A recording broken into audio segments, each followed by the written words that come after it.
자, 지금 전해드린 대로 화천대유 대주주 김만배 씨로부터 허위 인터뷰 대가로 금품을 수수한 의혹을 받고 있는 이 신앙림 전 언론노조 위원장 검찰 조사를 받고 귀가를 했습니다. 자, 두 분과 함께 정치권 소식 좀 자세히 짚어보도록 하겠습니다. 신성범 전 새누리당 의원, 신경민 전 더불어민주당 의원 모셨습니다. 안녕하십니까? 안녕하세요. 네, 반갑습니다.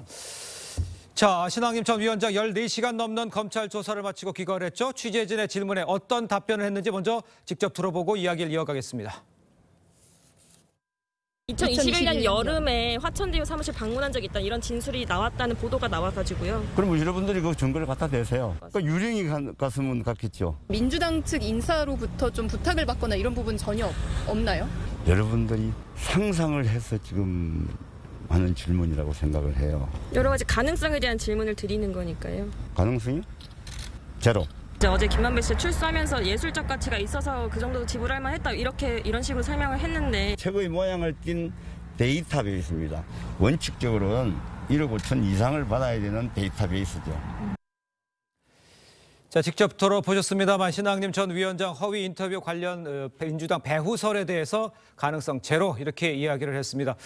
보도 과정에 이제 개입하지 않고 녹음 파일만 제공했을 뿐이다 이렇게 주장까지 했습니다. 먼저 저 발언 내용 끝나고 나와서 한 발언 내용에 대해서 먼저 어떻게 생각하십니까? 지금 현재 상황에서는 신학림 씨 일방적인 주장이죠. 그게 네. 자기 변명인지 사실인지는 몰라요. 그러니까 앞으로 검찰 수사에서 좀 더 밝혀져야 할 대목이에요. 근데 본인 신학림 씨의 말을 우리가 믿더라도 예. 다시 말하면 적어도 김만배와 자 1억 6,500만 원을 줄 테니 받고 이것을 우리가 짜자 네. 이런 이야기를 하고 이 인터뷰를 3일 전에 뉴스타파에 갖다 주고 예. 이렇게 일련의 공작은 안 했다고 하더라도 결과는 똑같은 거예요. 그러니까 대장동 사건이 윤석열 게이트라고 믿을 만한 걸 뉴스타파에 던져줬고 예. 그 뉴스타파 보도 전후에서 정치권에서 아주 논쟁이 붙었고 심지어는 대통령 후보 간에 토론회에서 정식으로 조우영이한테 왜 커피 왜 타줬어라고 그렇게 후보가 묻는 공박하는 이런 사태는 변함이 없었던 거예요. 예. 그럼 이런 의미에서는 지금 판단하기는 좀 일러요 아직은 네. 사실관계를. 예, 알겠습니다. 자, 이런 상황에서 이제 검찰이 인터뷰 대가 가능성을 보고 있는 1억 6,500만 원 거액의 돈을 받은 것에 대해서 사과는 했습니다만 이 단순한 책값이 아니라 아까 인터뷰 나왔습니다만 데이터베이스 가치가 있었다. 그 정도 가치가 충분하다. 이렇게 신앙림 씨가 얘기를 했습니다.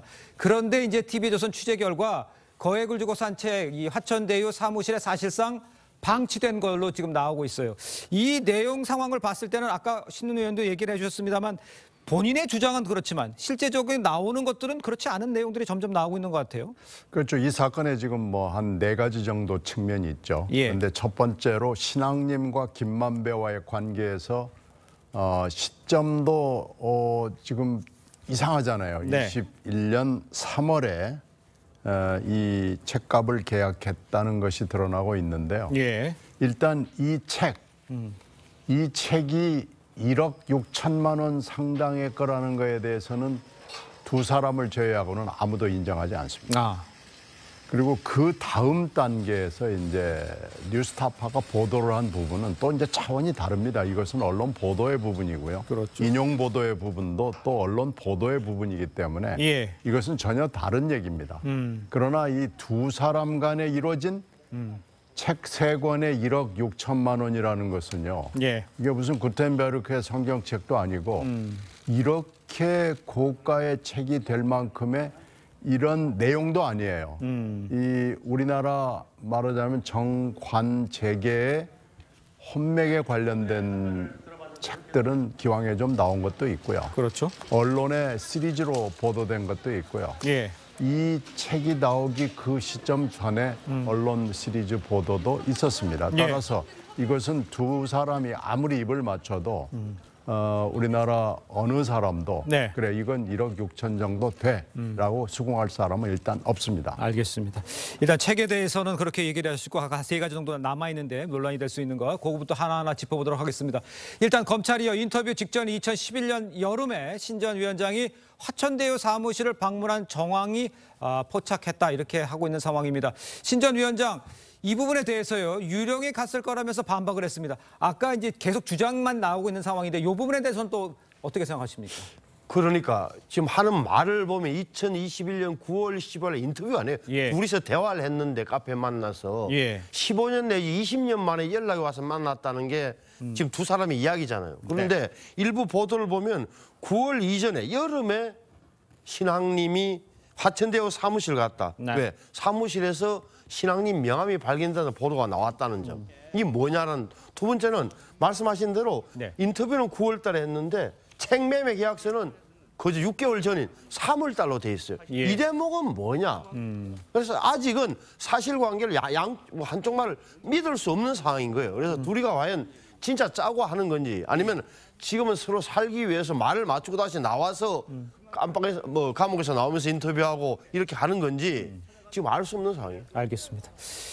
자, 지금 말씀을 해줬습니다. 이런 상황에서 검찰은 허위 인터뷰 의혹을 대선 개입 여론 조작 사건으로 규정하고 특별수사팀을 구성을 한 상황입니다. 대대적인 수사를 예고를 하고 있는 상황인데 앞으로 수사는 어떻게 흘러갈지 전망을 해보실 수가 있을지요? 글쎄 지금 이 두 사람의 그 돈거래 관계, 책을 둘러싼 돈거래 관계는 아까 말씀을 드렸고요. 네. 그 나머지 문제는요. 지금 검찰과 말하자면 국힘당이 일진광풍으로 네. 대선 개입 여론 조작으로 몰아가고 있는데요. 예. 여기에는 물론 뭐 근거가 전혀 없다고 말할 수는 없습니다만은 근거가 있다고 말할 수도 없습니다. 그렇습니까? 특히 언론 보도의 경우에는 예. 매우 유명한 60년대 뉴욕타임즈와 설리반 경찰서장과의 판례가 있고요. 예. 이게 공인의 경우에는 언론사의 액츄얼 멜리스, 사실적인 악의를 입증해야 된다는 세계적인 판례가 있고요. 네네. 우리나라 판례들도 이 공인의 경우에는 예. 이런 정도의 액츄얼 멜리스를 인정을 해야 된다는 판례가 꽤 있습니다. 예. 따라서 이 정도의 충분한 주의 의무를 기울이지 않았다라는 것을 검찰이 입증하지 않는다면 예. 이것은 언론 탄압에 해당하고요. 예. 더군다나 이제 민주당과의 관계를 예. 입증하는 것은 또 다른 차원이거든요. 네네. 이 부분을 지금 현재 정치권, 특히 예. 대통령실이 참전을 한 마당에 네. 정치권과 특히 검찰이 언론을 이렇게 함부로 다루는 것은 저는 위험하다고 봅니다. 이것은 아마 입증 자체가 그렇게 예. 쉽지 않을 거고요. 예. 언론이 충분한 주의 의무를 기울였다 그러면은 예. 이것은 검찰이 승리하기가 어렵습니다. 알겠습니다. 액츄얼 멜리스니까 악의적으로 그걸 노려서 했다는 것을 얘기를 해주셨습니다만 일단 같은 기자의 입장 또 경험도 많으시잖아요. 보면 반론이 나와 있는 팩트가 있는 상태에서 그거는 빼놓고 얘기를 했기 때문에 문제가 됐던 거 아니에요? 그렇죠. 악의적인 것은 아니라고 하는데 그건 어떻게 보십니까 지금? 아니 이게 의도 모든 언론사의 편집에 의도가 있는 거죠. 편집진 기자의 의도가 있는 건데 네. 그 부분은 사실관계를 어느 정도 인지했느냐는 뭐 상식에 저는 영역이 남아 있다고 봐요. 상식과 네. 합리의 영역에서 볼 때는 이 의도가 있니 없니. 다만 그 의도가 악의적인지 아닌지야 예. 뭐 좀 더 사실관계를 파악하기 위한 노력, 취재력이 얼마나 됐느냐 그런 걸 증거로 내야 되잖아요. 예, 알겠습니다. 그 증거로 나와 있는 그 조사에서 나와 있는 것에 대해서 보지 않고 예를 들어서 보도를 할 때 반론이 나와 있는 것도 반론을 넣어서 보도하지 않은 부분에 대해서는 어떻게 생각하십니까, 언론인으로서? 반론 보도는 또 좀 차원이 다른 거고요. 예.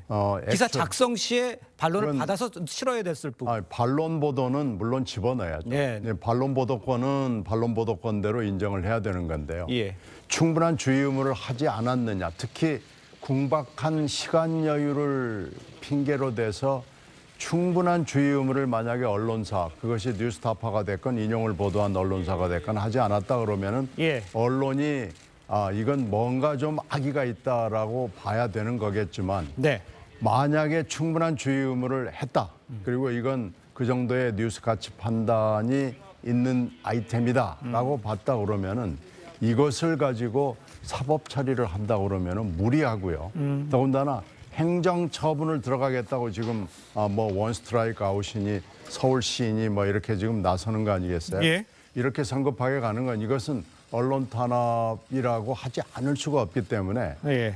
지금 이렇게 일진광풍이 몰아칠 때 너무 서두르지 말고요. 네. 정말로 팩트를 근거에 두고 입증된 것을 가지고 행정 조치를 취하건 사법 조치를 취하건 하는 것이 맞습니다. 지금 이렇게 태풍 몰아칠 미치듯이 하는 것은 네. 잘못하면 큰 우를 범할 수 있습니다. 알겠습니다. 자, 이런 상황에서 지난 대선 3일 전에 문제의 인터뷰를 보도했던 인터넷 매체 뉴스타파가요, 무편집본 녹음 파일을 공개했습니다.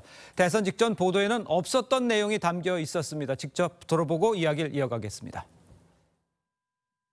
그러면 조용한 거 가지고 박하고 한잔 마시고 온 거야? 아니면 유승민하고 마시고 온 거야? 아니 혼자 거기서 타주니까 직원들이 차 한 잔 어떻게 마시겠어. 응. 갖다 놨는데 못 마시고 나온 거지. 그럼 그 검사는 누구 검사 만나? 만났는데 얼거놓지 않고 응. 그냥 봐줬지. 자, 지금 직접 들어보셨습니다만 대선 사흘 전 공개된 인터뷰 핵심 내용이요. 윤석열 검사가 조우영 씨의 커피를 타주면서 부산저축은행 수사를 무마했다는 이 취지의 대화였는데 어제 공개된 원본에는요, 커피를 타준 게 검사가 아니라 직원이었다, 이런 언급이 들어 있어요. 이 부분이 대선 직전에 이제 보도가 돼서 누락된 상황, 이건 어떻게 보십니까? 그러니까 2022년 3월 6일 선거 사흘 전에 나왔던 저 뉴스타파 보도를 보면 앞에 저분이 윤석열이가 네가 조우영이야 이러면서 네. 하고 가운데가 뭔가 박모 검사가 얽지 않고 그냥 보내줄을 다 생략한 거. 그래서 앞에 윤석열이가 네가 조우영이 이러면서 하고 뒤에는 다 지워버리고 예. 그냥 봐줬지라고 돼 있는 거예요. 그다음에 또 한 대목이 뭐냐면은 당시 또 다른 언론 보도 보면 당시 수사 이과장이 주임 검사가 커피를 타줬다. 예. 그런데 그 주임 검사는 윤석열 대검 중수 이과장이었다는 것까지 다 돼 있어요. 네. 따라서 그 당시에 적어도 2020년 3월 6일의 언저리의 보도 내용은 윤석열 검사가 조우영이를 봐줬다는 게 야. 커피 타주면서 이게 일반적인 보도 행태였어요. 그런데 무삭제본을 어제 보면은 자 윤석열이가 타준 것도 아니고 조우영이가 검사가 타준 것도 아니요 직원들이 검찰청 직원이 타줬다는 것. 네네. 봐준 것도 박모 검사라는 것. 윤석열 검사가 아니라 예. 이게 나온 거 아니에요. 근데 지금 2022년에 이 뉴스타파 보도는 정확히 말하면 편집 조작이에요. 조작. 아, 편집 조작이다. 네네. 알겠습니다. 자, 지금 언급을 편집 조작이라는 언급까지 해주셨습니다. 뉴스타파는요, 김만배 씨와 신 전 위원장 간의 금전 거래는 사과했지만 특정 후보를 겨냥한 조작성 인터뷰는 불가하다고요. 허위 인터뷰 의혹에 대해서 반박을 했습니다. 저 입장은 어떻게 이해를 하십니까? 아까도 저것도 좀 편집하는 데 있어서의 문제점밖에 적지 않은 문제라고 보시는 건가요? 저런 사실은요? 이 대목은요. 예. 좀 중요한 팩트 같아요. 예. 그러니까 이 대목은 뉴스타파의 설명을 다시 한번 들어야 될 필요가 있고요. 어저께 전문 공개를 했기 때문에 예. 아마 이 부분에 대해서도 뉴스타파 내부에서 여러 가지 논의가 있었을 걸로 판단하고요.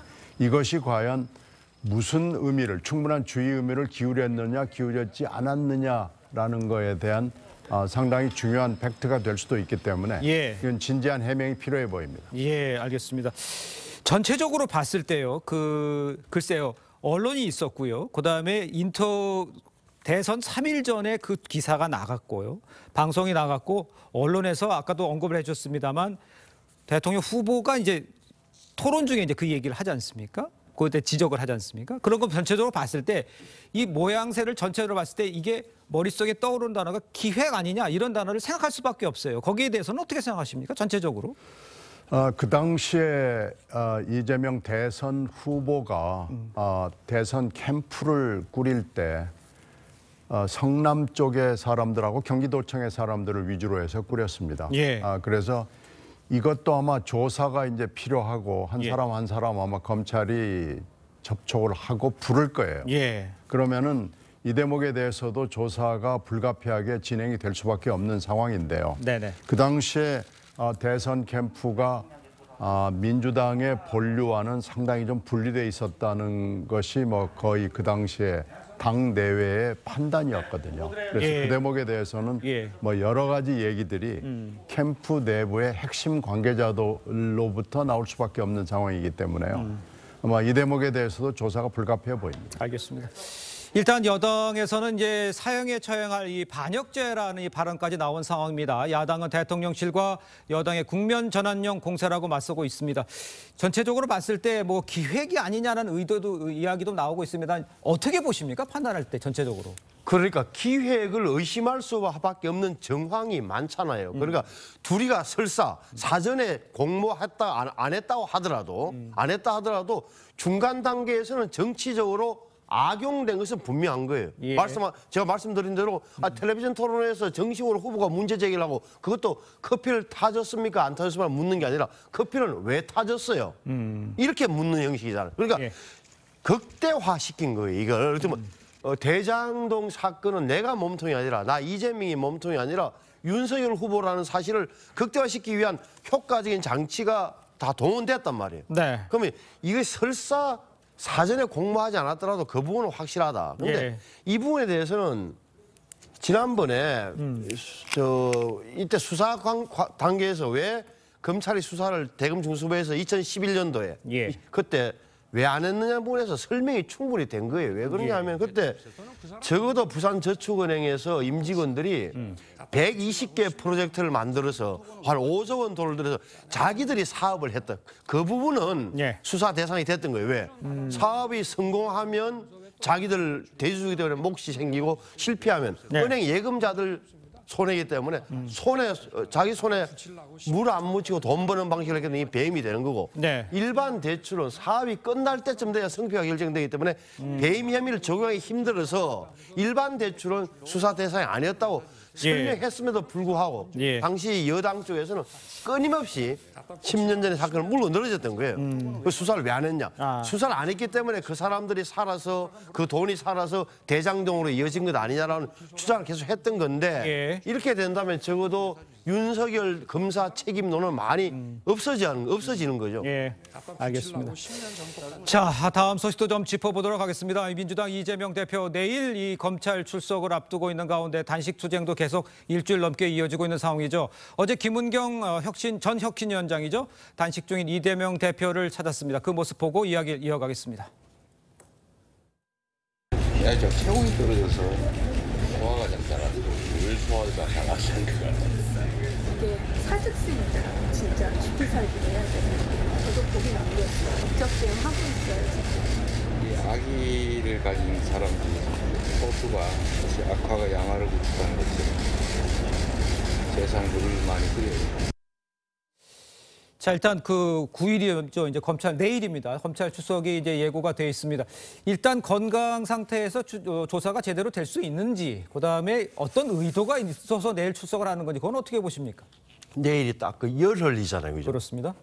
단식 열흘 그리고 어제 저녁부터 이재명 대표가 누워 계신다고 이야기를 들었어요. 네. 눕는 장면이 언론에 나온다는데 이렇게 되면 글쎄 진짜 제 생각에는 내일 출석한다 하더라도 예. 과연 걸어가실 수 있을지 아니면 또 앰뷸런스를 타거나 아니면 베드에 실려가는 그런 형국이 될지 모르겠어요. 어찌됐건 검찰에 출석하더라도 사실상 조사는 많이 힘들 거예요. 예. 왜냐하면 저 정도 체력이라면 조사받다가 힘들다 그러면 검찰에서 무리하게 수사도 못할 거고 예. 또 하나 대목은 어젠가요. 이화영 전 부지사가 예.